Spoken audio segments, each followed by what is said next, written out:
வணக்கம், லதா காமாட்சி நிலை போஜன். இப்போ என்ன ரெசிபி பண்ண போகிறோன்னா வெஜ் பிரியாணி எப்படி பண்ணுறதுங்கிறது ஒன்று ஒன்றா பார்ப்போம். இந்த டம்ளருக்கு ஒரு டம்ளர் சீரக சம்பா அரிசி எடுத்து நல்லா கழுவியாச்சு. இங்கே ஸ்டவ் ஆன் பண்ணி கடாய் வச்சாச்சு. ஒரு ஸ்பூன் நெய் ஊற்றிருக்கிறேன். இந்த அரிசியை கொட்டி அரிசியோட தண்ணி லைட்டாக 2 பரட்டு இதை எடுத்துக்கும். ஒரு பிரிஞ்சி இலை சேர்த்துருக்கிறேன். லைட்டாக அந்த தண்ணி சுன்ற வரை லைட்டாக பரட்டி எடுத்துக்கலாம். தண்ணி இல்லாமல் அரிசியை நல்லா பரட்டி எடுத்தாச்சு. இந்த பக்கம் ஸ்டவ் ஆன் பண்ணி பேன் வச்சாச்சு. 2 ஸ்பூன் ரீஃபண்ட் ஆயில், 2 ஸ்பூன் நெய் ஊற்றிருக்கிறேன். இப்போ பட்டை, கிராம்பு, ஏலக்காய், முந்திரி பருப்பு, பிரிஞ்சி இலை, பெருஞ்சீரகம் போட்டு பொரிச்சிக்கலாம்.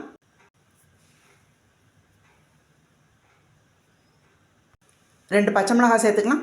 நறுக்கி வச்ச 2 பெரிய வெங்காயத்தை சேர்த்துக்கலாம். வெங்காயம் கொஞ்சம் கண்ணாடி பதத்துக்கு வதங்கட்டும். வெங்காயம் வதங்கிருச்சு. இப்போ நறுக்கி வச்ச 2 தக்காளி சேர்த்துக்கலாம். புதினாவும் பிரியாணிக்கு தேவையான உப்பு சேர்த்துக்கலாம்.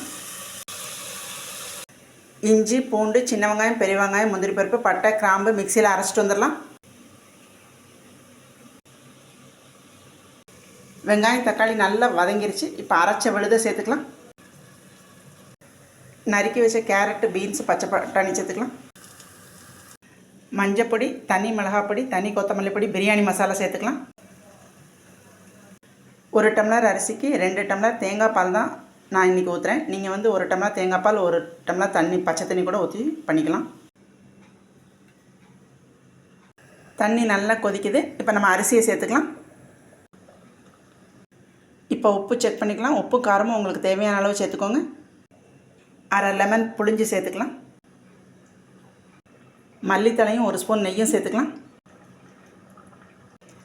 குக்கரை மூடி வெயிட் போட்டு சிம்மில் போட்டு 20 நிமிஷம் கழித்து பார்ப்போம். Veg biryani ready. இப்போ இதை உடச்சி விடுவோம். நல்லா உதிரியாக வந்திருக்கு. இப்போ சர்வ் பண்ண வேண்டியதான்.